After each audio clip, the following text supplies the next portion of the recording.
पढ़ने के आदी। ये बात खासतौर से इसलिए नोट की मैंने कि अब हम जैसे बेटे लोग गुनाहगारों को भी इस तरह की मजलिसों में जगह जगह जाता है और बुखारी की मजलिसों में तो बहुत सी जगह ऐसा होता है कि एक तालिब जो मुकर्रर हो खास तौर से जो जमानत का मुमताज तालिब होता है जो मुकर्रर होता है इबादत पढ़ने के लिए वो कभी भी सही इबादत नहीं पढ़ रहा ऐसा भी देखने को मिलता है।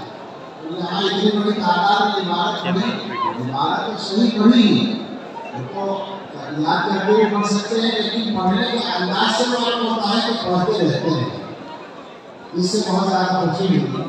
अल्लाह ताला अपने फजल से इन बच्चों को भी और हम सबको इल्म नाफिल अता फरमाए।